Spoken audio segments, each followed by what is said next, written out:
Damai Hari Lubis.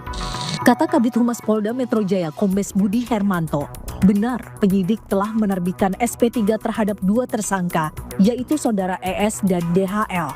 Penghentian penyidikan dilakukan demi hukum berdasarkan keadilan restoratif.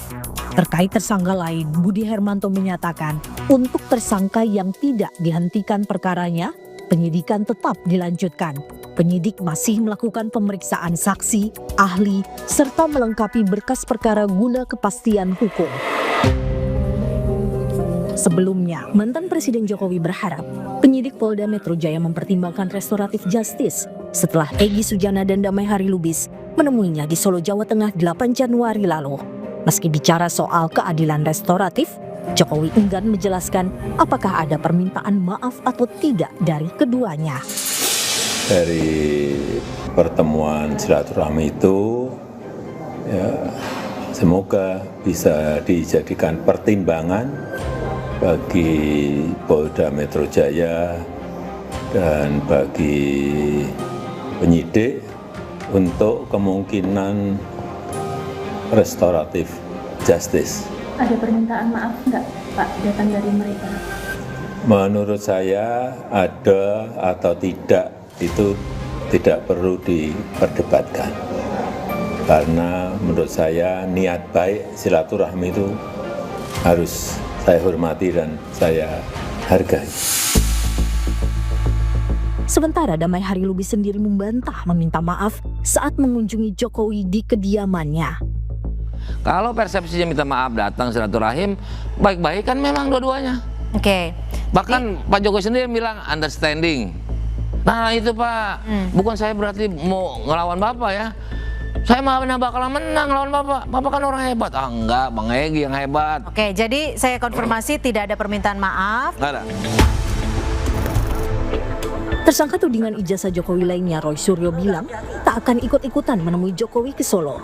Ia sendiri meyakini Egy dan Damai tidak minta maaf ke Jokowi dalam pertemuan mereka di Solo 8 Januari lalu. Enggak. Orang yang bersangkutan sudah menyatakan enggak ada minta maaf. Dalam sidangnya 13 Januari lalu, Majelis Komisi Informasi Pusat mengabulkan gugatan sengketa informasi publik atas ijazah Jokowi dengan pemohon Bonatua Silalahi.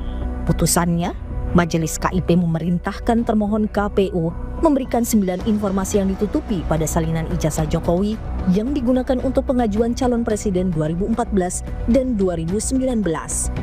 Memutuskan menerima permohonan untuk seluruhnya.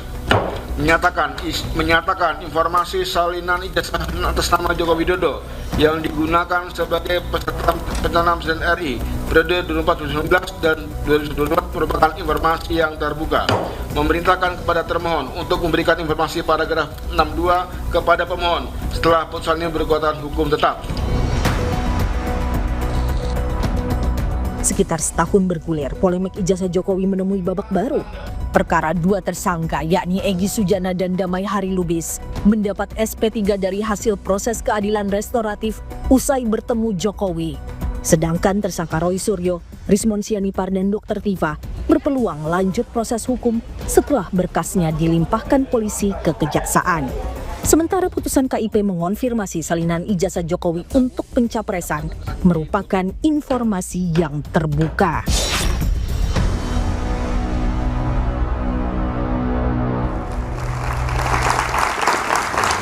Halo, selamat malam saudara. Bola liar kembali menggelinding ke hadapan Anda. Drama polemik ijazah mantan Presiden Jokowi masuk babak lanjutan. Polda Metro Jaya menerbitkan surat perintah penghentian penyidikan SP3 tersangka penuding ijazah palsu Egy Sujana dan Damai Hari Lubis. Keduanya di SP3 beberapa waktu setelah menemui Jokowi di kediamannya di Solo. Seolah kontras, berkas trio tersangka Roy Suryo, Rismon Sianipar, Dr. Tifa telah diserahkan penyidik ke kejaksaan, namun statusnya belum P21 atau dinyatakan lengkap. Di luar ranah pidana, Komisi Informasi Pusat mengabulkan gugatan Bonatua Silalahi dan memerintahkan KPU memberikan informasi yang ditutupi pada salinan ijazah Jokowi. Bola liar muncul, apakah penyelesaian damai lewat keadilan restoratif hal yang wajar ataukah justru bakal mengaburkan isu keaslian ijazah Jokowi? Apakah dengan keluarnya SP3 untuk Egy dan Damai Harilubis justru akan menggantung tersangka lain seperti Roy, Rismond, dan Dr. Tifa? Saudara, inilah Bola Liar bersama saya, My Sister Tarigan. Kita ulas topik malam ini, saya menyapa Roy Suryo, tersangka kasus ijazah Jokowi. Selamat malam, Mas Roy. Malam. Tetap palsu. Bang Rismond Sianipar, tersangka kasus ijazah Jokowi. Bang Rismond, malam. Merdeka. Komjen Purnawirawan Susno Duaji, Kabar Reskrim Polri 2008-2009. Malam, Pak. Bang Andi Aswan, Ketum Jokman Nusantara Bersatu. Selamat malam, Bang Andi. Malam.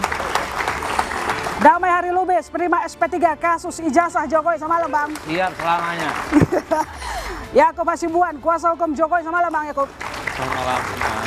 Ahmad Alamsyah Syaragi, Ketua KIP 2009-2011. Selamat malam. Suparji Ahmad, Guru Besar Hukum Universitas Al-Azhar Indonesia. Selamat malam, Mas. Saya langsung ke Bang Damai kalau begitu. Bang, SP3 dikeluarkan hari ini. Ini sinyal besar bahwa sebenarnya Anda kemarin ke rumah Jokowi minta maaf. Pertanyaan pertama dulu, keliru. Bukan hari ini, kemarin. Kemarin, oke.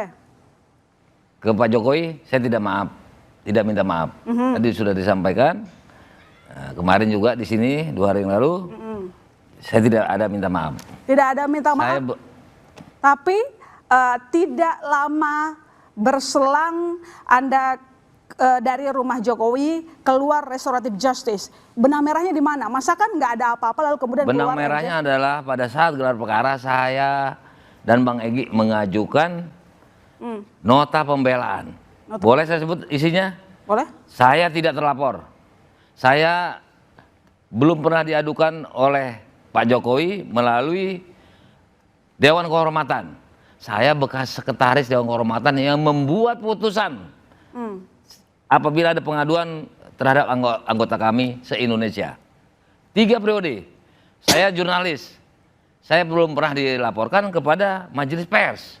Yang ada cap jempol terus kalau saya kirimkan kepada beliau, Japri maupun grup. Itu ada di BHP semua yang saya sampaikan. Oke. Oke, ada lagi? Perlu lagi nggak yang lain? Perlu dong. Perlu. Dalam laporan itu untuk kepada saya, itu diambil dari sisi diambil daripada TPU dan kawan-kawan. Itu bukan subjek hukum. Nah, ini ada Pak ini. Dan itu obscuri libelli. Di mana kaburnya itu? Remang-remangnya itu. Teman-temannya TPU sebuah organisasi, artinya organisasi atau temannya orang anggota-anggota TPU banyak sekali. Bang, tapi Anda kenapa bisa dapat restoratif justice kalau Anda nggak minta maaf? Itu nggak ada urusan sama saya. Restoratif itu KUHAP, kita kepada penyidik, bukan kepada beliau. Itu sisi hukum KUHAP. Begitu juga beliau kepada sana. Dan nyatanya saya tanggal 13 menaikkan. Kawan-kawan, rekan-rekan sejawat dari lainnya tanggal 12. Isunya 2 minggu sebelumnya. Ya kan? Kemarin masih diulangi juga oleh kawan saya sendiri tuh sayangnya. 2 minggu sebelumnya. Bawa apa, naikkan apa di sana, saya nggak bawa apa-apa. Gitu loh. Nah, datang ke sana kenapa? Perlu nggak saya sampaikan? Ya kan? Itu Bang Egy minta saya. Supaya diantarkan. DHL aku dihujat sama kawan-kawan. Begitulah kira-kira ya. Dan saya mau nasihati melalui surat At-Toha. Nah itu kebetulan banyak pihak-pihak yang mendapatkan. Nah, satu lagi, saya itu pengacara, saya itu buktinya saya tidak sebagai terlapor, saya mendampingi Kurnia. Klien saya sebetulnya 4 orang, Mas Roy, Rismond, Kurnia, dan Egy Sujana sendiri. Teken kepada saya. Cuma yang baru sempat saya praktekkan adalah Kurnia. Kalau saya tidak menjadi pengacara, kalau saya terlapor, tentu saya diusir oleh penyidik di ruangan itu. Nggak bisa mendampingi Kurnia dari A sampai habis. Terima kasih. Pak Susno, tanpa minta maaf, bisakah restoratif justice diterbitkan? Baik, ini bagus sekali ya. Perkara ini adalah laboratorium nasional di bidang hukum. Kita bisa melihat bagaimana praktek hukum di Indonesia. Ya, apakah jalannya bagus atau tidak. Oke, kita kembali sempitkan lagi kepada SP3. Apakah ada kaitannya dengan RJ? Apa tidak? Karena RJ itu kan kedua belah pihak harus saling memaafkan. Dan RJ itu sebenarnya di dalam hukum acara pidana kita yang dulu yang dimana kasus ini terjadi itu belum ada, belum diatur secara hukum. Nah, di UHAP yang baru ya Pak Prof itu diatur. Persoalannya kita belum membaca, mungkin beliau yang sudah baca Pak Damai ya, apa dasar daripada SP3. SP3 itu 1, tersangka meninggal. 2, tidak terbukti. 4, delik aduan tapi dicabut dan sebagainya dan sebagainya. Apa pertimbangannya? Itu akan lihat.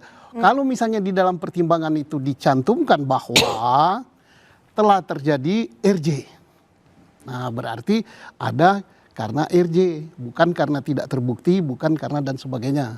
Nah, timbul pertanyaan, RJ itu tidak ada di UHAP yang lama, tapi di UHAP yang baru ada. Nah, menurut azas hukum, manakala ada peraturan baru yang berlaku dan peraturan baru itu menguntungkan bagi tersangka, itu tersangka bisa memilih untuk tunduk pada aturan yang baru. Itu boleh saja RJ, artinya sah itu. Oke. Tapi kalau dikasih SP3 artinya sebenarnya sinyal besarnya memang sempat ada saling memaafkan antar kedua pihak.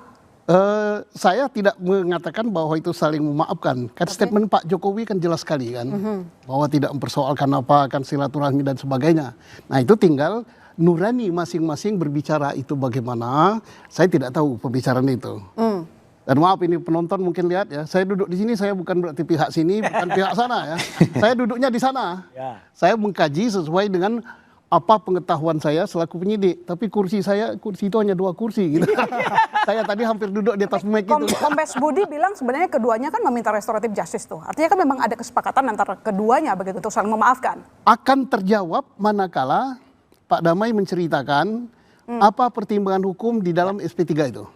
Itu bukti autentik itu. Apakah memang karena telah terjadi RJ, apa karena bukan tindak pidana, apa karena tersangka meninggal, apa karena kalau delik aduan ini dicabut dan sebagainya. Itu ada gak klausalnya apa itu?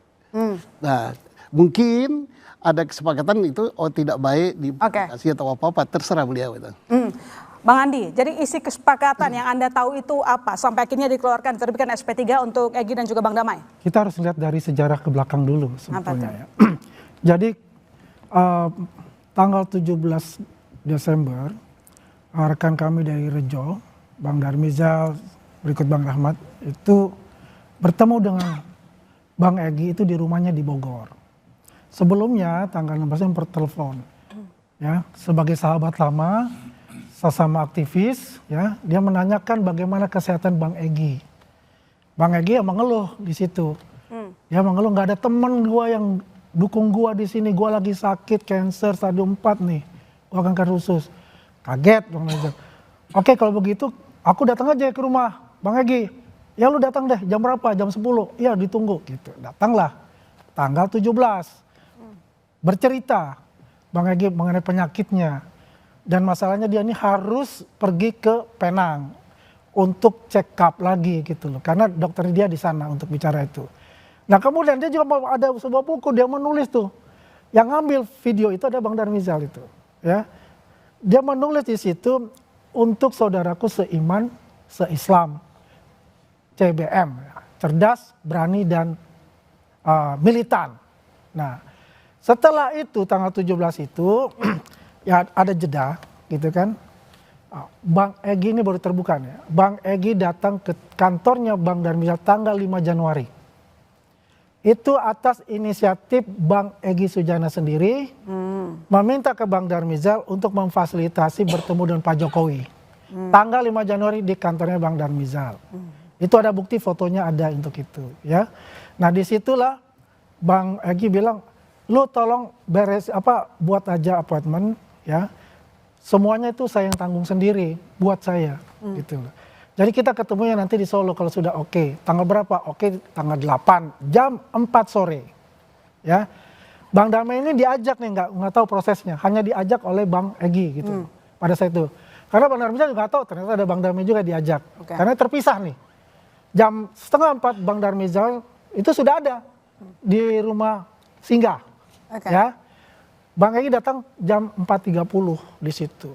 Nah, di situ Bang Egy minta untuk disteril nih jalanan. tidak ada yang namanya wartawan apa gitu lah. Dia tidak mau lah ada namanya publikasi semacam itu ya. Kemudian masuklah Ibu Elida dengan Bang Rahmat ya, bercerita dulu lah dengan Pak Jokowi, mungkin pembukaannya seperti apa kan begitu. Baru Bang Damai, Bang Egy, Bang Ramizal masuk situ. Menurut keterangan ya dari Bang Ramizal, pembicaraan itu ada yang mengatakan Bang Damai sebagai juru bicara diminta oleh Bang Egy. Karena Bang Egy itu tidak berbicara apapun. Hanya nanti memimpin doa. Doanya itu ada 12 menit dari 55 menit percakapan yang ada di dalam situ. Ya. Mohon maaf Bang Damai ya, tolong koreksi kalau saya salah. Perkataannya begini ya. Dia mengucapkan kami memohon maaf Pak Jokowi. Ya. Begitu. Bla bla bla bla. Oke. Di dalam doa pun Bang Egy mengatakan, ya Allah ya Rabbi, ya, tolong sembuhkan ayahanda kami. Ya. Presiden ke-7 Pak Joko Widodo dan seterusnya. Doa 12 menit itu sangat lama. Ya. Kalau saya kutip dari surat Yasin itu, inna amru ija aroda sayan an yakula lau kun fayakun di situ. Artinya di situ, gestur tubuh di situ tidak perlu diucapkan. Bahwasanya di situ terjadi yang namanya bagaimana kesesuaian hati di situ. Karena Allah yang membolak-balikan perasaan dan hati yang ada di sana. Sehingga timbul suatu persaudaraan yang ada di sana. Ya.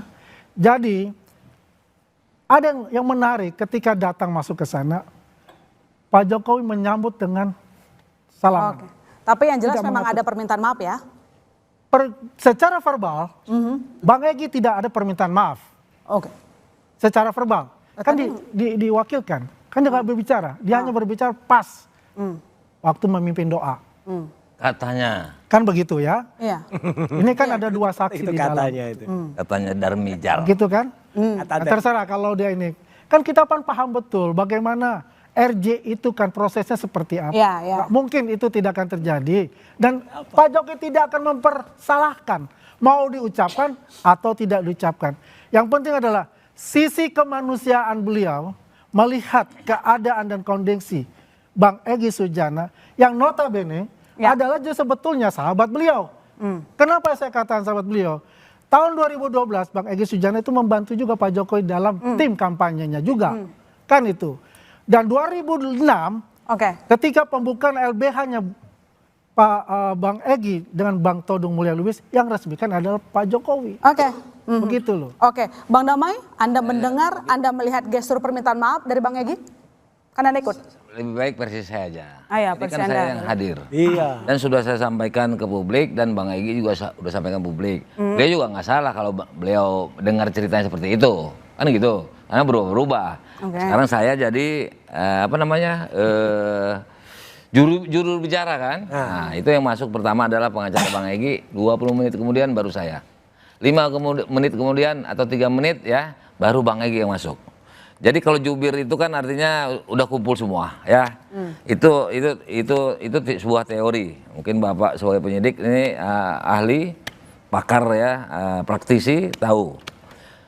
Setelah itu saya kembali kepada tanggal 16 April. Ini gambarannya hampir sama. Saya bicara secuil artinya. Ketika Ibu Kurnia, saya ngatur duduk itu. Bu Kurnia kau perempuan, kau di tengah, kau duduk. Supaya agak adem. Karena kita kan ini isunya mau geruduk. Padahal suratnya klarifikasi, ya kan, silaturahmi dan investigasi. Investigasi ini dibolehkan dalam rangka peran serta masyarakat. Setelah bicara berdua, Pak Damai. Nanti dulu. Artinya saya sampaikan, Pak Jokowi, apa yang sudah sampaikan kawan-kawan ini cukup. Ibu sehat Pak. Itulah saya. Nah, kemarin saya gambarkan seperti itu juga ketika Bang Egy menyampaikan bla bla bla bla semua kan, termasuk Pak Jokowi, saya kesini bukan minta maaf. Saya minta maaf, salah saya apa? Karena menurut Undang-Undang Nomor 31 ini yang saya dengar.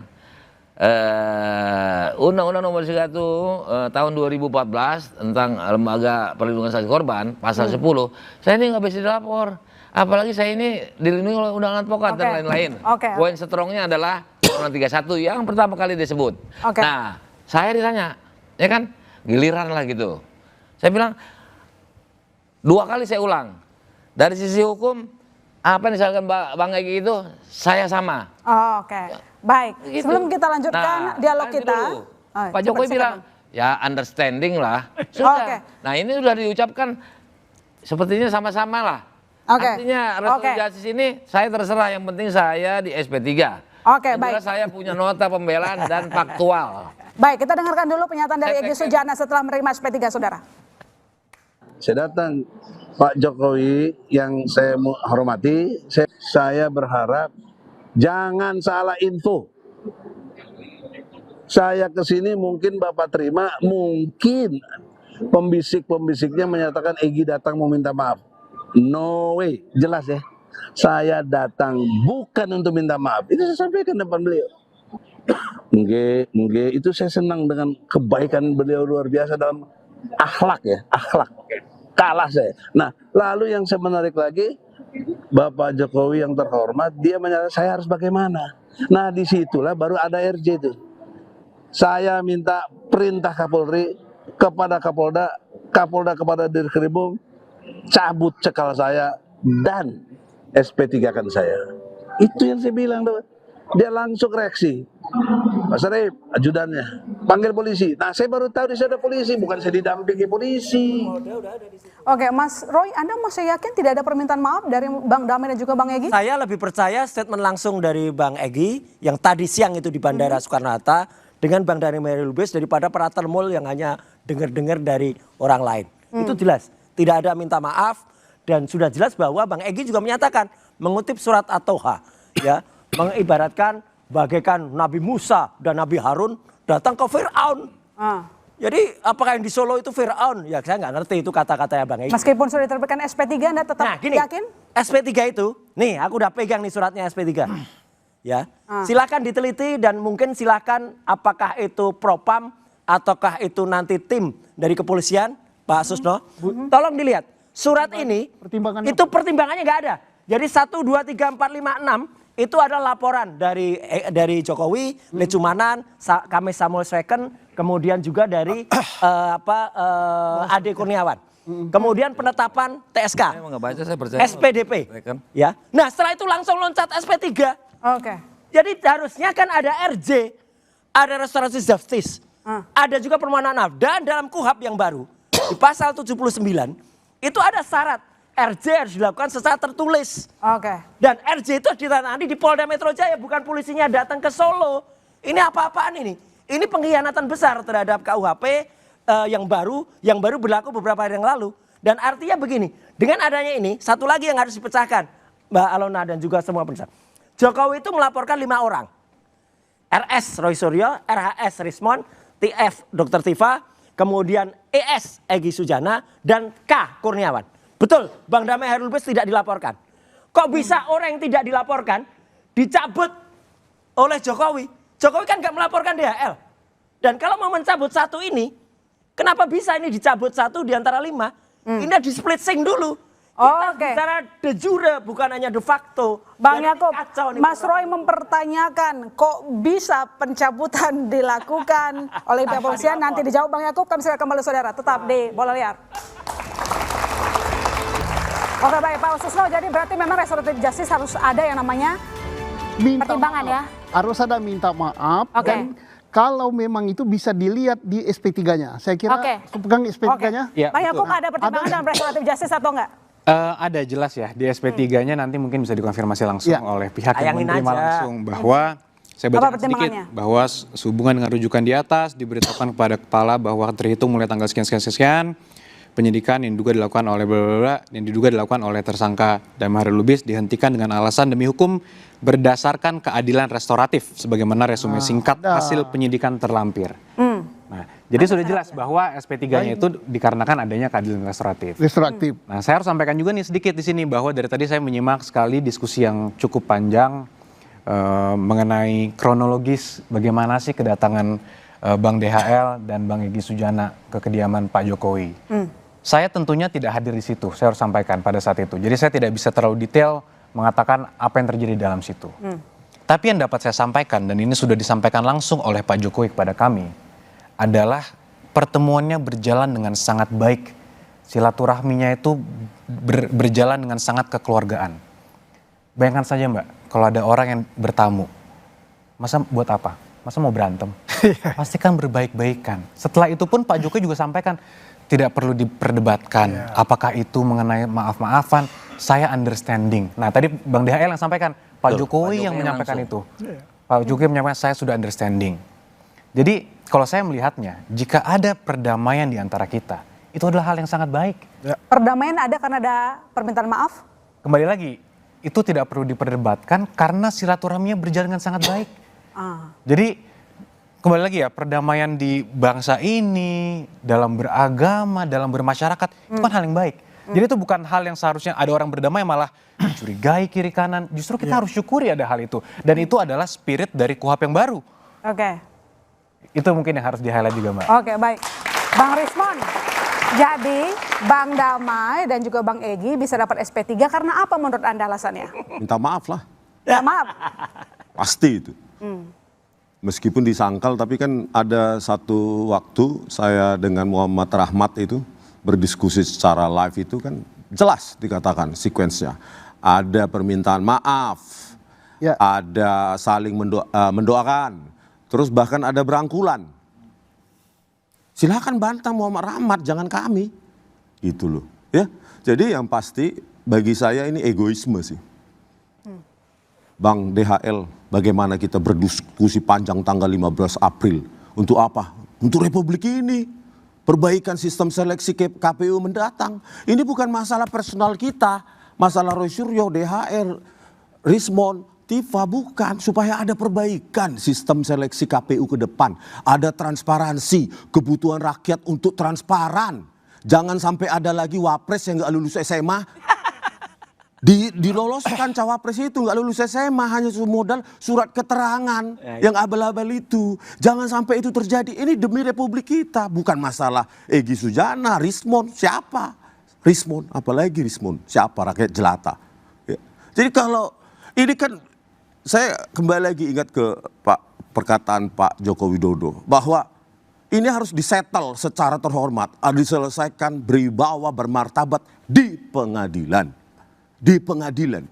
Saya akan datang meskipun ada kalimatnya, condition, kalau diminta oleh hakim. Nah pertanyaannya, pastikan aja nanti Pak Jokowi untuk datang pengadilan. Nggak usah pakai wakil atau Zoom. Kami udah siapkan 1000 pertanyaan nanti di pengadilan. Gitu loh. Itu akan menyelesaikan semuanya. Tetapi, ya, saya heran. Kenapa yang pro Jokowi sekarang dengan adanya RJ kok berselebrasi ya?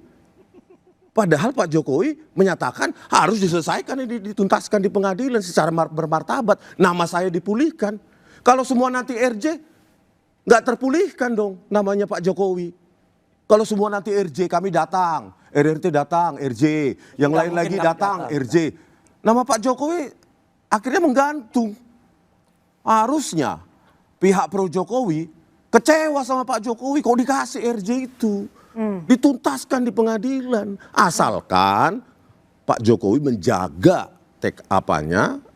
janjinya datang di pengadilan untuk menghakimi kami. Karena 7 pasal loh ini, Pak Jokowi sendiri yang melaporkan kami 7 pasal, bertanggung jawablah 7 pasal ini datang di pengadilan, ayo kita pulihkan nama baik Pak Jokowi, gitu loh. Dengan one condition kalau saya, one condition. Meskipun inkonsistensi Pak Jokowi ini, aduh udah di mana-mana lah inkonsisten. Datang ke pengadilan langsung, tidak live, tidak Zoom, tidak tanpa perantara, tanpa hanya catatan. Ayo kita tuntaskan. Jadi Anda merasa dipecah dengan penerbitan SP3 kepada Bang Egy dan juga Bang Damai? Sekali lagi, kalau dipecah itu seolah-olah ini kebutuhan personal RRT dan lainnya. Ini kebutuhan Republik ini mengetahui riwayat pendidikan presidennya yang 2 periode. Nggak ngaruh bagi saya. Bahkan di kasus Jessica Woso, saya sendiri terus berteriak manipulasi barang bukti digital oleh Puslap Polri. Saya sendiri berani. Yang lain mundur pun saya akan maju. Ini bukan masalah DHL, ES. Rakyat perlu tahu loh. Masa kita gelar perkara khusus cuma lihat begini aja di meja. Dikatakan udah ditunjukkan. Begitu. Anda merasa Bang Damai mengkhianati Anda dan kawan-kawan? Nggak mau ke situ ya, biarkan Bang DHL yang mengatakan itu. Perbincangan kita panjang by telepon. Apa semuanya demi negara ini, Bang DHL. Perbincangan kita semuanya demi Republik ini, bukan kepentingan Rismon, Roy, saya Pipa, lebih dulu DHL. mengatakan seperti itu. Kalau sekarang berubah sikap, kenapa? Biar nggak ada dusta di antara kita, surat tadi SP3 sudah saya kirim. Silakan tayangkan kalau sudah siap. Kita akan lihat dari poin K meloncat ke poin L. Belum ada Bang, Itu nanti ada. kita keluarkan ya. Nanti kita keluarkan. Kita sudah bacakan. Silakan. Anda berbelot, Anda tidak setia kawan versinya Bang Rismon tuh. Oh enggak, saya Anda nggak baca egois. seperti itu. Saya nggak percaya, seperti itu. Enggak. Kalau seperti itu, berarti dia nuduh Mas Roy yang menyatakan kami memang terpisah, ya kan? Nah, walaupun saya nggak perlu, kecuali dia ngejar saya buka, kan gitu. Nah, ini understanding juga nih namanya, ya kan? Karena dia mengatasnamai RRT, berarti Rismon juga tidak ada keberatan terhadap pernyataan rekan kita Roy, ya kan? Nah, artinya ya silakan tafsirkan sendiri. Saya juga tidak mau menjat yang aku keponakan saya ini. Saya belum pernah ketemu pada saat itu. Bahkan makanya saya minta kepada Om Roy ajak Pak Rismon. Karena saya simpati. Karena beliau umumkan. Saya belum pernah ketemu itu ketika saya datang ke Jogja. Cuma 2 saya minta Om Roy ajak itu. Kalau ada yang lain itu saya nggak kenal itu orang. Ya, nah, jangan dibuka lagi malah saya buka.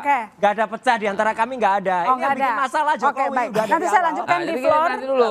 Gini, itu tidak terlepas Pak, restoratif dalam pemahaman saya Pak Kussusno adalah tidak terlepas daripada KUHP tentang perjanjian. Oke?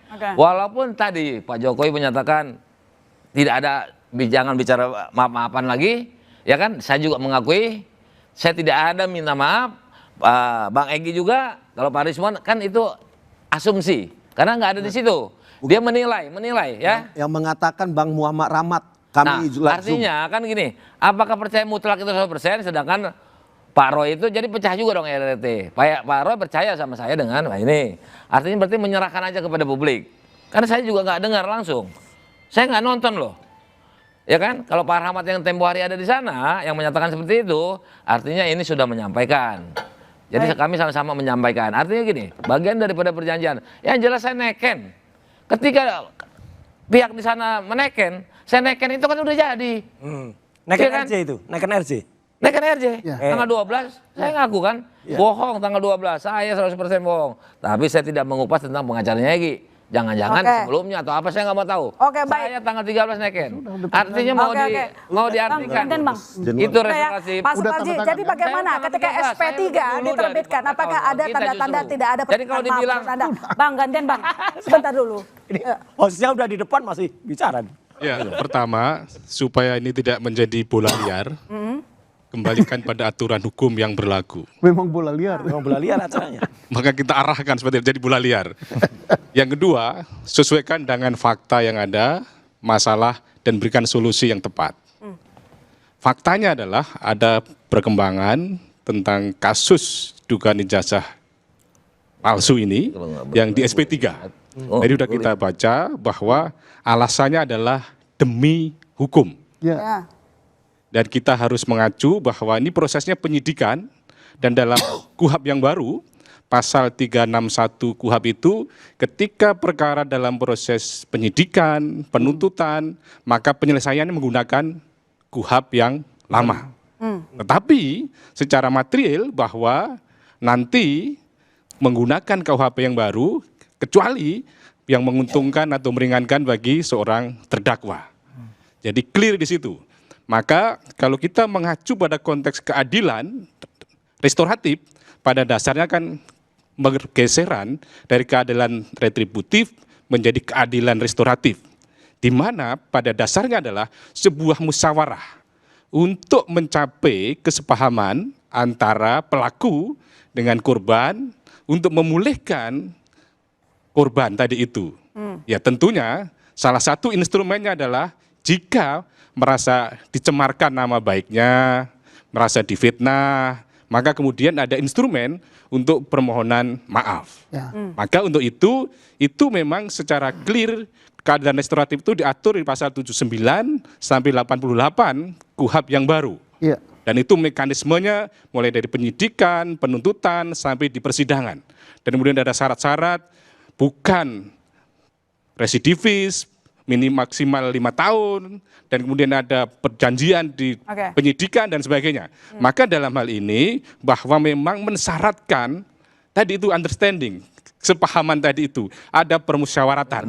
Maka dalam hal ini sebetulnya sudah terpenuhi alasan berhenti demi hukum. Demi hukum itu tadi Pak Jenderal mengatakan salah satunya kalau delik aduan maka pengadunya adalah mencabut. Mungkin juga karena daluarsa, karena meninggal dunia, yaitu nebis in idem, maka demi hukum ini sudah dihentikan.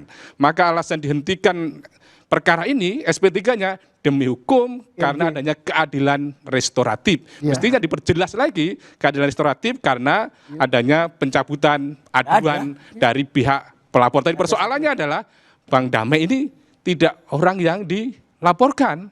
Tapi kemudian sebetulnya keadilan restoratif ini seperti apa? Apakah ada pencabutan demi hukum yang mana sebetulnya ini? Ini yang mendalam adalah yang perlu diuji demi hukum yang mana. Penjabarannya adalah demi hukum keadilan restoratif. Nah, keadilan restoratif antara siapa dengan siapa? Nah, ini yang sebetulnya menarik. Tetapi persoalannya adalah bahwa perkara ini sebetulnya adalah nanti lebih baik Bang Resmond tadi itu sampai ke pengadilan. Supaya apa? Tidak sekedar saling memaafkan, tetapi yang paling mendasar adalah bagaimana kebenaran yang sebenar-benarnya terungkap. Bagaimana kedoliman tidak terjadi kelaziman. Bagaimana akhirnya penonton tidak kecewa. Tetapi kemudian kita bukan senang kita ada berperkara, tetapi masyarakat menunggu kebenaran yang sebenar-benarnya itu. Oke, demi hukum yang mana pertanyaannya nanti sekali kembali saudara, tetap di Bola Liar.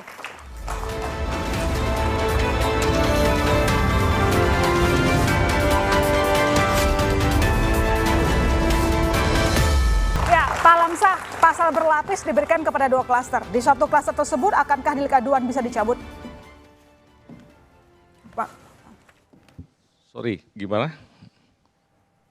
Ya, gimana? Sorry. Ya, tadi kan ini saya ke KIP dulu deh kalau begitu. Dengan adanya RJ, kemudian juga proses pidana, kemudian kemarin kita lihat ada putusan untuk KIP. Apakah ini akan membuka babak baru ataukah ada benang merahnya?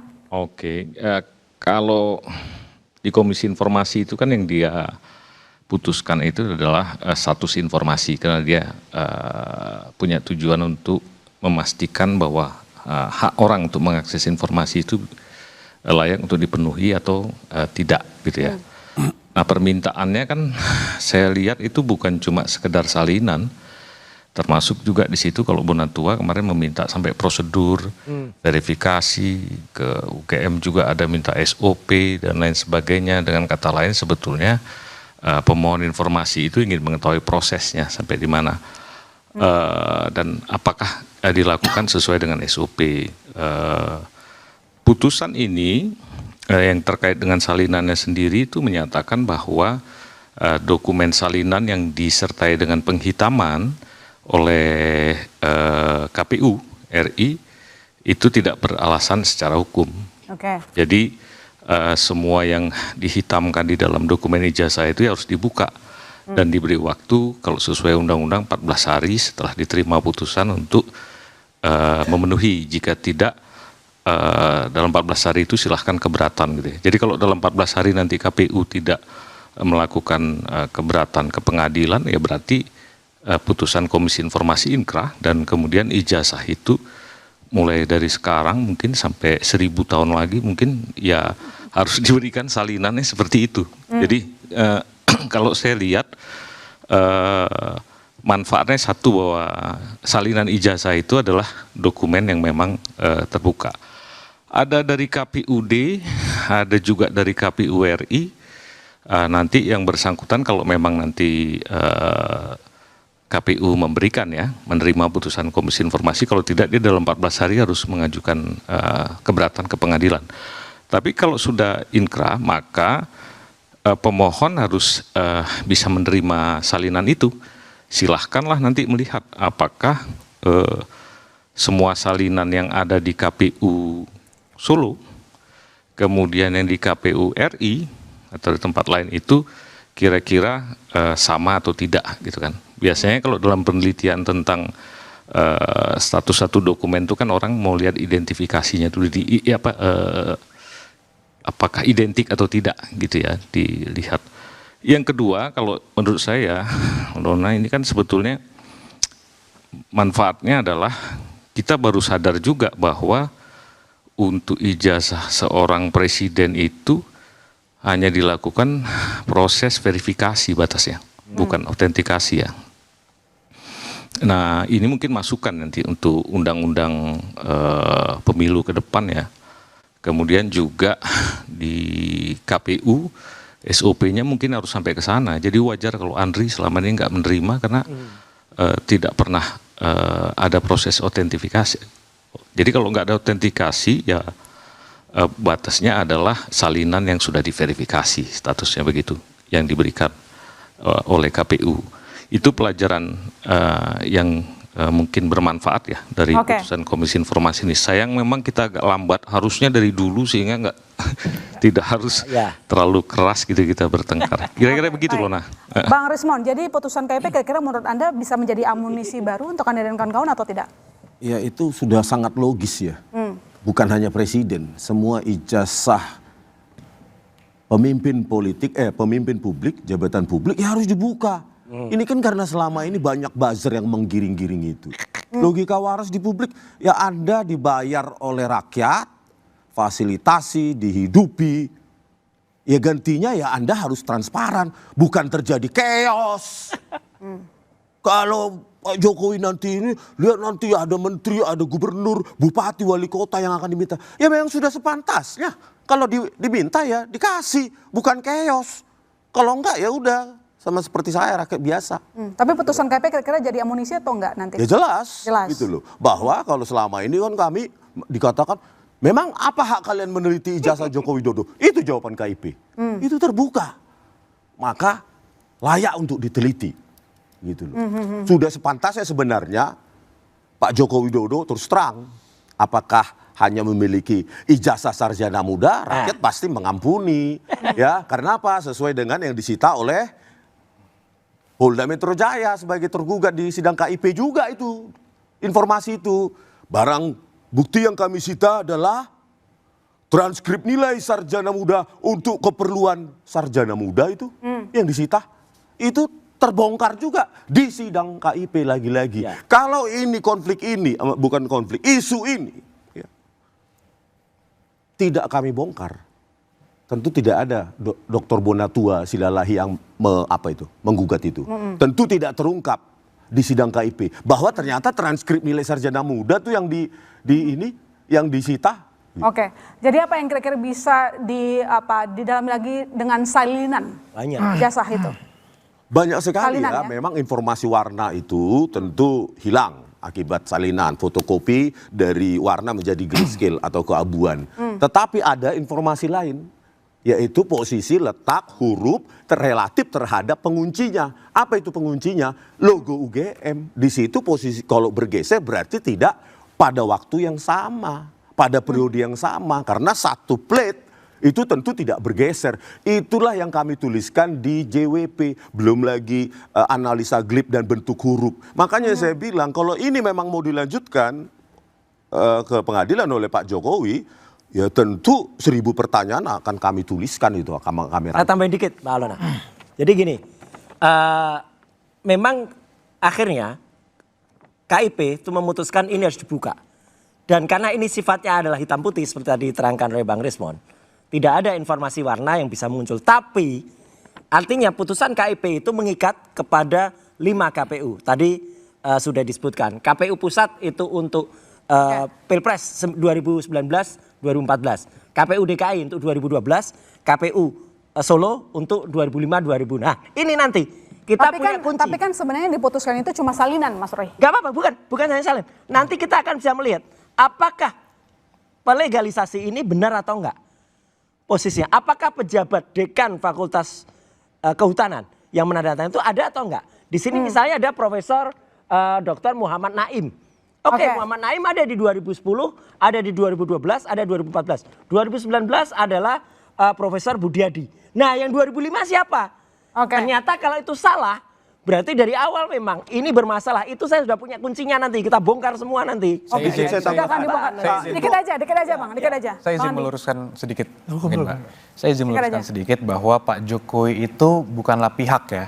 Di permohonan KIP ini Pak Jokowi bukanlah pihak. Jadi yang kemarin mungkin ada itu putusannya bahwa terhadap KPU, di mana KPU diminta memberikan salinannya. Gak apa-apa. Jadi bukan Pak Jokowi diminta, Pak Jokowi tunjukkan ijazah asli. Bukan. Jadi saya takut ini menjadi kebingungan di masyarakat. Dan saya harus, mungkin saya izin tanggapi juga tadi sedikit pernyataan dari Bang Rismon juga yang mengatakan seakan-akan kita tuh selebrasi karena ada yang melakukan perdamaian. Dapat kami sampaikan, kami tidak selebrasi Bang, kami biasa saja. Justru kami agak bingung kenapa ada perdamaian banyak orang yang panas. Karena ada perdamaian itu, justru kita bingung. Karena kembali kami sampaikan, Pak Jokowi itu sangat menghormati Bang DHL dan Bang Egy. Itu ketika 2 hari setelah pertemuan itu, saya diskusi panjang dengan Pak Jokowi dan beliau sampaikan berkali-kali, saya sangat menghormati Bang DHL dan Bang Egy Sujana. Dan saya juga bisa share di sini bahwa sebelum ada pertemuan itu, kami tidak pernah berdiskusi mengenai adanya RJ kepada siapapun. Namun setelah pertemuan itu, tiba-tiba Pak Jokowi mengatakan, saya berkenan agar penyidik mempertimbangkan. Justru kami yang agak sedikit kaget, oh berarti pertemuannya lancar nih. Karena kalau pertemuannya nggak lancar, tidak mungkin Pak Jokowi mengatakan hal seperti itu. Jadi itu yang mungkin perlu dipahami juga Mbak. Mungkin saya tambah ya. Jadi kalau kita lihat di sini, inilah sosok dari kenegarawan dari Pak Jokowi dan sosok dari humanis Pak Jokowi. Ya kan? Karena apa? Aspek kemanusiaan itu yang dikedepankan. Sebaik-baiknya manusia adalah menolong sesama manusia. Ya, itu penting kita katakan itu. Ya. Jadi artinya apapun yang dilakukan Pak Jokowi, ya kalau mungkin pihak sana mengatakan macam-macam dan sebagainya, tapi kita membuktikan di sini konsistensi beliau sudah mengatakan kalau bicara katakanlah maaf memaafkan, terbuka untuk beliau. Memang proses hukum itu tetap berjalan. Disitulah kita lihat bagaimana sosok humanis beliau ya melihat kondisi dari Bang Egy Sujana ya yang membutuhkan untuk berobat ke luar negeri, melanjutkan pengobatan ke luar negeri. Ada celah mengenai RJ itu ya, itulah yang dibicarakan untuk itu. Ingat, bukan hanya Pak Jokowi sendiri, ini ada 3 pelapor yang lain. Hari Senin mereka semua sudah tanda tangan gitu loh, maka muluslah keluar namanya SP3 itu Senin ya. Jadi itu Selasa. kuncinya. Jadi kira-kira karena ada 2 klaster dengan penerapan pasal yang berbeda, apakah RJ masih terbuka untuk Roy CS? Kami segera kembali saudara, tetap di Bola Liar. Nanti ya Bang. Ya, jadi Pak Alamsyah, apakah memang KIP berwenang memutuskan membuka ijazah asli Jokowi? Kalau membuka ijazah asli Jokowi bukan kewenangannya. Ya KIP bisa kalau ijazah aslinya sedang dipegang oleh badan publik. Kira-kira begitu ya. Nah, ijazah aslinya kan hari ini bahkan masih di Polda dan itu statusnya adalah barang bukti untuk proses penegakan hukum. Biasanya kalau di Komisi Informasi, kalau dia masih dalam proses penegakan hukum, mereka tidak akan menyatakan kepolisian harus memberikan. Kalau diminta gitu kan mengakses. Nah, kalau dokumen asli itu untuk dibuka juga bukan diberikan kepada yang bersangkutan, biasanya diminta untuk menyaksikan dan itu digelar kan sudah dilakukan ya oleh Polda. Menurut saya sih sudah terjadi. Memang mungkin tadi Pak Rismon bilang, oh itu cuma dilihat aja tidak boleh disentuh. Memang biasanya dalam akses untuk satu dokumen yang jadi barang bukti itu ada kadang-kadang dilapis plastik untuk disaksikan, ada ya. Karena kan nanti mengganggu proses pembuktian. Bahkan di beberapa tempat, bahkan pengalaman saya pernah disediakan sarung tangan yang agak tipis supaya orang bisa merabat tapi tidak merusak gitu ya.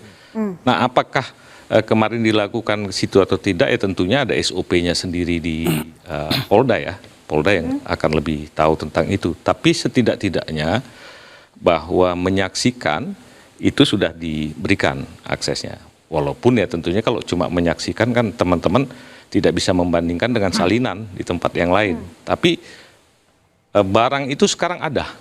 Yang paling penting kan, nanti kemudian di proses pengadilan akan terjadi pertarungan lagi tuh. Pertanyaannya dari kubunya RRT pasti akan bilang, apakah sudah dilakukan pemeriksaan tuh otentikasinya? Mungkin lapor bilang sudah. Kalau mereka tidak setuju, saya tidak tahu apakah hakim memberikan kesempatan nanti untuk men-challenge-nya dengan hasil tes juga oleh institusi yang lebih independen. Itu wilayah yang mungkin pakar hukum pidana yang bisa lebih menjelaskan ya nanti di sana. Tapi setidak-tidaknya dari Komisi Informasi itu sudah tidak perlu lagi memutus untuk ijazah asli itu karena toh sudah ditunjukkan ya. Saya membayangkan kalau toh nanti itu disengketakan untuk melihat, putusan Komisi Informasi juga akan sama. Diperbolehkan untuk melihat di badan publik yang menguasainya. Tapi kalau Jokowi bukan badan publik karena dia pribadi. Nggak bisa dipastikan di Komisi Informasi. Batas itu saja sebetulnya Lona. Saya sih berpikir mudah-mudahan supaya bermanfaat untuk semua ijazah dari para pejabat publik ke depan itu sudah tidak perlu berdebat lagi. Oke, Mas Roy bukannya udah lihat kemarin digelar perkara khusus? Lihat itu nggak bisa menentukan. Saya aja yang udah pengalaman puluhan tahun fotografi, langsung bisa memastikan kalau foto yang ada di sini itu palsu. Itu foto cetakan baru. Tapi jelas yang kemarin tuh ada plastiknya di atasnya. Plastik itu menghalangi kita untuk bisa merasakan yang adanya emboss. Jadi kalau ada seseorang yang punya jari yang bisa tembus plastik, lah itu mungkin orang super itu. Nggak mungkin bisa merasakan, ini lihat ini plastik. Apa mungkin dirasakan emboss? Nggak ada. Jadi kemarin di Solo ada yang bagus sekali pada saat sidang Citizen Lawsuit. Ada Mas Rujito membawa ijazah asli milik almarhum kakaknya, namanya Pak Bambang. Itu dibuktikan, bahkan ditunjukkan ke wartawan ini. Kemudian silakan difoto, silakan dirasakan, jelas betul di situ embossnya emboss fakta, emboss real. Kalau kemarin yang saya lihat pada saat gelar perkara khusus, itu bisa juga itu printing emboss. Jadi bukan emboss. Jadi artinya apa? Karena saya tengok dari samping gini, timbulnya nggak ada. Kalau emboss itu timbulnya ada dan kita bisa merasakan itu kalau dibalik. Yang ada di Solo, Mbak Alona, itu bahkan bisa dilihat, bisa dirasakan. Itu makanya Pak Alamsyah, ketika di Solo itu real banget. Dan lucunya, ketika kemudian ditanyakan ke lawyernya Jokowi, ya bukan timnya lain ya, timnya yang tim Solo, dia mengatakan kami nggak bisa membawa ijazahnya karena tidak dipinjamkan oleh Polda Metro. Lah kalau hakimnya fair, kalau hakimnya benar-benar jujur, dia jelas akan memutus. Ini ada ijazahnya, Jokowi nggak bisa hadir ijazahnya. Itu udah jelas. Jadi Citizen Lawsuit itu penting banget. Tapi mungkin nanti kalau untuk kasus ini Mas Roy itu kan nanti ijazahnya itu kan yang asli yang punya Pak Jokowi di pengadilan juga bisa dilihat ya. Ya, ini pengadilan Solo juga Pak. Ya tapi bisa hadir. Untuk khusus yang ini ya, kalau nanti lanjut menurut saya disitulah sebetulnya ultimate-nya menurut saya nanti akan ditentukan. Dan saya sih harus tidak ada lagi. Saya tidak punya pretensi untuk menyatakan ini asli atau palsu. Tapi nanti kita tunggu aja di pengadilan. Bang Yaakob, printing emboss katanya. Inilah justru bukti bahwa kami tetap berpandangan ini tetap harus sampai ke pengadilan, Mbak. Ya. Karena walaupun sudah terjadi RJ untuk beberapa orang, tetap pandangan kami tetap firm bahwa kita butuh ada suatu putusan pengadilan yang menyatakan ini. Agar Pak Jokowi bisa mendapatkan kepastian hukum dan juga keadilan. Kepastian hukum kenapa? Karena sudah mengenai ini kan diskusinya siapa yang bisa menentukan. Kalau A bilang begini, kita bilang asli, UGM sudah menyatakan asli, semua sudah bilang asli, tapi tetap ada yang meragukan. Bagaimana? Satu-satunya melalui putusan pengadilan. Pak Jokowi membuka ini nggak kesempatan RJ kepada Mas Roy, Arismon, Dr. Tifa? Kalau rumah Pak Jokowi kan selalu terbuka untuk semua orang, Mbak. Rumah Pak Jokowi ya. Artinya siapapun yang mau datang kan silahkan saja. Tapi kembali lagi, prinsipnya tetap kami membutuhkan suatu putusan pengadilan, Mbak. Oke, Bang Rismon, RJ atau lanjut aja? Kalau semua RJ nanti gimana dong? Nama baik Pak Jokowi nggak bisa dipulihkan. Benar, saya setuju lah. Paling enggak tadi 8 tersangka sisakan satu tidak RJ gitu loh. Jangan senang malah RJ. Jadi kalau memang mau dipulihkan, ya jangan semua di-RJ-kan, sisakan satu misalnya. Lanjut, yang pertama, tanggapan saya kepada Pak Yaakob. Yang kedua, ya ada pengaman lain itu di Solo. Tapi nanti jangan diceritakan, nanti ditiru lagi. Biarin aja ditiru. Iya, ya. kemarin Jadi niru, selain Embos maupun Embos maupun Watermax, ada satu lagi memang UGM keren gitu loh, Universitas keren. Ada yang namanya hologram. Itu. Dan kami lihat kok nggak ada ya? Itu satu itu. Yang di Jokowi yang nggak ada maksudnya. Yes, di Solo terbukti ada hologram. Memang UGM keren. Pengamannya itu berlapis-lapis gitu loh, bukan seperti ada ahli mengatakan ya biasa itu bergeser hurufnya terhadap Watermax. Gila, seketat itu kok bergeser. Jangankan huruf, posisi huruf, berlapis-lapis keamanannya sampai hologram. Lanjut, pada saat gelar perkara khusus 15 Desember ya 2025, ada yang aneh. Ini kok ada garis lurus kayak cacat digital printing ini. Nih di sini nih. Lurus di sini nih. Lurus, cacat digital printing. Ini. Terus ada lagi di sini di kanan 2 titik, di atas 1 titik, di bawah itu kayak tinta-tinta berantakan nggak jelas. Ya wajar kami nggak bisa nyentuh. Kalau kami sentuh, kami raba, ini digital printing ini. Yang belum ada teknologinya pada tahun 85. Begitu. Bang Andi, nggak mau RJ, tolak, maunya lanjut ke pengadilan. Saya setuju, memang sebaiknya RRT ini lanjut ke pengadilan. Saya sangat setuju untuk itu. Biar itu terang benderang, masyarakat juga bisa melihat secara langsung. Ya kan? Artinya apa argumennya dari pihak RRT, ya kan? Dari kita argumennya kan juga jelas ya. Karena kita kan pertama ya, yang menerbitkan ijazah itu sudah mengatakan asli. Lab forensik sudah, apapun itu sudah dilakukan, ya kan? Yang terpenting memang kita nggak bisa debat kusir untuk mengatakan saya asli, kamu palsu, saya asli, kamu palsu. Kok yang asli nggak dibilang palsu, kok palsu nggak dibilang asli? Nggak ada ketemu jawabannya untuk itu. Kalau saya katakan ijazah Pak Jokowi itu asli, yang dituduh palsu oleh mereka, itu aja. Tapi di pengadilan nanti kan pasti diminta tuh ditunjukkan ijazah Pak Jokowi, Pak Jokowi juga harus hadir. No problem, karena memang Pak Jokowi juga sudah mengatakan, Mas aku pun pasti tahu juga, ya. Kalau diminta oleh pengadilan untuk hadir, apalagi dia adalah saksi pelapor, ya pasti akan hadir. Mana, tidak takut menghadapi mereka semua, karena keyakinan kita ya bahwasanya itu adalah ijazahnya asli, ya kan? Bohong aja orang. Artinya kalau kita lihat ini, apalagi yang kamu akan dustakan RRT ini. Siap diladeni Bang Rismon. Bagaimana mungkin ijazahnya asli sarjana muda, transkrip ijazahnya sarjana penuh S1, tapi transkrip nilainya sarjana muda. Yang mengatakan orang Polda Metro Jaya di sidang KIP. Yudisiumnya sarjana. Ini kan beda tingkat akademik ini, makanya saya katakan. Yang sebetulnya kalau kita lihat itu nanti itu di pengadilan dengan 700 barang bukti tersebut. Buka semua itu. Kalau nanti di pengadilan semua jawaban, kita karena ngapain ngumpul di sini? Kalau kita mengajak masyarakat untuk menilai, ya tidak ada kapasitas untuk itu, ya kan? Pokoknya semua siap-siap aja. Ini kan sudah tahap 1. Antar tahap kedua kan katakan 14 hari ya. Izin Jenderal kalau saya salah, tolong dikoreksi. Sering kan salah 14 hari. Berarti kan kalau itu nggak ada masalah, kan P21. Oke. Ya sudahlah, bertarung di sana dengan jaksa yang. Jadi menurut Anda ini memang sudah ditutup, lanjut saja ke pengadilan. Lanjut saja ke pengadilan.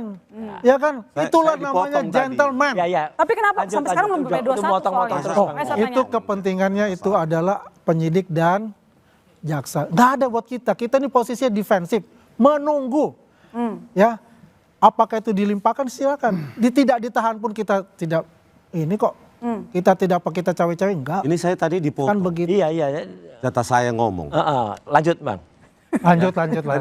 Makanya saya bilang, kalau keterangan dari Pak Profesor Ovaemilia, satu pun dokumen nggak ditunjukkan. Ya. Satu pun. Dan tidak ada tim pengkaji, tim Dewan Guru Besar, hanya keterangan. Terus bagaimana kalau cuma modal keterangan, bagaimana keterangan Pak Kasmujo? Sama-sama keterangan ini, membantah saya tidak pernah membimbing skripsi maupun akademik. Ini sama-sama keterangan. Posisinya sama. Kok hanya memilih keterangan Profesor Ovaemilia? Padahal Pak Kasmujo lebih dekat dengan fakta tahun 1985. Ya. Jadi Ini juga sudah bertentangan nanti di pengadilan. Makanya saya bilang, nah ini kalau relawan Jokowinya semangat banget di pengadilan, bagaimana dengan Pak Jokowi? Berani nggak masuk pengadilan dan hadir? Jangan pakai pracondition. Kalau saya akan hadir, kalau diminta yang mulia hakim. Jangan pakai kalau dong. Diminta atau tidak diminta oleh hakim, saya akan datang. Nyatanya di dong. Solo nggak ada. Karena 7 pasal nih. Kami para peneliti 7 pasal di Republik Demokrasi ini. Pakai pasar berlapis. Bagaimana Bang DHL dengan kenapa Bang DHL cuma mikirin DHL dan Bang Egy saja? Bagaimana dengan kami? Kalau tidak ada pertemuan tanggal 15 yang diinisiasi oleh Bang Egy Sujana, yang tanggal 15 juga nggak datang ke UGM, entah kemana. Ada yang bilang mampir ke Polda, ada yang bilang mampir ke Mabes Polri, ada yang bilang sakit, ada yang bilang ditahan. Kenapa nggak datang? Kalau tidak ada pertemuan kita 15 April tersebut, nah, ada nggak kasus ini? Saya jawab dong. Jawab. Jawab. Pertanyaan itu UGM lain jawab. Ya. Saya hadir walaupun saya keberatan. Saya bilang saya tidak meminta. Nah ini tertulis ini. Tanggal 15 Desember saya tidak minta untuk diadakan gelar perkara. Kenapa saya diundang? Namun saya menghormati penyidik, saya menghormati lembaga Polri, saya hadir. Tentunya saya hadir, ya kan? 1 jam paling lama, itu juga dipotong istirahat, saya pulang. Kabarnya sampai setengah 12. Bang Egy saat itu di mana? Tanggal 15 April? Ini Desember yang dibeli. Iya 15 April 2020. Kan ada pengacaranya di situ. Saya nggak mau, sebetulnya saya nggak perlu jawab. Soalnya ada isunya ke Polda, ada isunya tanggal 15 April 2025. Iya kan ada pengacaranya. Katanya sakit, katanya ditahan. Pengacara kuasa itu, padahal itu kan berlaku. sebagai ketua TPUA harusnya bertanggung jawab hadir 15 April 2025. Jangan. Itu udah salah. Saya mau ikuti juga secara hukum organisasi keliru. Secara KUHAP juga keliru, undang-undang advokat. Itu sudah ada anaknya selaku advokat. Sudah ada Al-Katiri. Sudah ada yang namanya Elida. Udah cukup. Jadi sulit saya menjelaskan itu. Mendingan saya nggak jawab aja, tapi saya udah terangkan. Itu hak menurut undang-undang advokat dan KUHAP. Jadi kemana dia? Seandainya pun dia nggak mau, nggak ada masalah. Ada kuasa hukumnya. Oke ya. Nah sekarang saya jawab tadi mengenai apa? Kenapa tidak memikirkan diri? Ya kan? Saya tertulis. Saya tolak, saya tidak mau hadir, cuma hanya menghormati. Makanya sebentar saya pulang. Gitu loh. Saya cukup menghormati. Karena apa? Sama-sama penegak hukum di dalam undang-undang advokat. Dan beliau juga mempersilahkan saya pulang, nggak ada masalah. Ya nggak apa-apa Bang. Gitu loh. Jadi jangan sampai, kenapa dikasih diizinkan pulang, tidak hadir. Kan nanyanya bukan ke saya. Ya kan gitu. Jadi melebar. Ya, saya juga maklum. Karena beliau bukan pengacara, harusnya pengacaranya juga ikut, nggak perlu keluar ini ketika dia sudah konsultasi sama pengacaranya, tentu pertanyaan ini tidak akan keluar. Oke. Selanjutnya mengasal undang-undang KIP, saya nggak berkompeten, ya kan, saya nggak jawab, walaupun saya juga perlu nih menyampaikan ini karena saya ada di sini. Oke, saya diundang. Kedua, semua itu adalah nota pembelaan saya. Saya minta, saya tidak, kan punya hak saya. Ada fasilitas di KUHAP, orang minta SP3. Orang minta memberikan penjelasan lanjutan, tertulis, tidak dilarang. Saya gunakan hak itu kok saya yang kurang baik. Ada orang, justru saya bilang saya tidak terlapor. Argumentasi hukum saya ada, ya kan? Itulah saya perjuangkan. Apalagi saya pengacara sesungguhnya. Nah, sekarang ada orang yang terlapor. Tidak, ini penting sekali. Ada yang terlapor, tidak, kepanjangan, jangan bilang gitu Pak. Ini buat bela diri saya, Bapak kan ini tadi panjang, kok kira saya nggak boleh. Nggak mau saya semua orang saya lawan kalau nggak benar. Walaupun dia kawan saya. Intinya itu intinya. Jadi maaf Pak ya. Bapak mungkin baru ketemu saya. Saya nggak peduli, Profesor lagi kemarin tuh. Ya kan, intuitif dia bicara. Kenapa? Oke, saya ini. Karena tadi bilang saya buang waktu, padahal saya tadi banyak diam. Jadi ada orang yang tidak terlapor. Itu saya. Ada yang terlapor tidak jadi tersangka, mereka diam. Kan kurang ajar itu. Ada kan ada di luar ini yang terlapor tidak jadi tersangka. Cuma berteriak-teriak, saya sampai darah penghabisan, saya akan bongkar. Apa hubungannya bongkar dengan itu? Dengan perkara ini. Apalagi status dia umpamanya ya tipikor. Hubungannya apa dengan ijazah palsu? Kan gitu. Kok nggak dimasalahin itu? Kok saya lah 2 minggu lah, ya kan? Restoratif justice lah, ya kan? Saya minta membela diri. Namun tadi saya benarkan secara perdata pun itu bagian dari perjanjian. Silakan bantah. Karena 2 pihak apa kan? Saya ngeken. Bukan 2 minggu lalu, bahkan lebih dulu dari kawan-kawan sejawat. Oke, baik. Baik, 12, saya 13. Oke, baik. Ya kalau bilang yang minta siapa? Kalau 20-an. Oke, Kapten. Pak Suparji, ini kan ada 2 klaster. Ada perbedaan pasal yang diterapkan. Ya kan, kira-kira akankah terbuka RJ kepada Roy CS? Nanti dijawab, kami segera kembali saudara. Tetap di Bola Liar.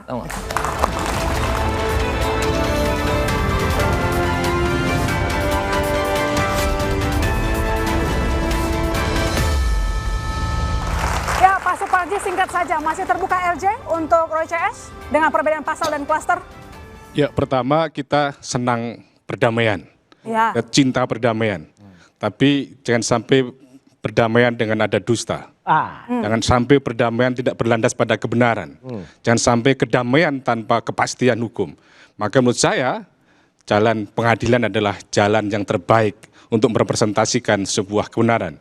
Saya kira Mas Roy, Bang Rismond, dan Dr. Tifa sulit untuk terwujud RJ. Karena memang berkomitmen untuk menuju ke pengadilan. Tapi pada sisi yang lain, apa? Kenapa sulit? Karena memang satu alasannya sulit tercapai kesepakatan. Sulit untuk saling memaafkan.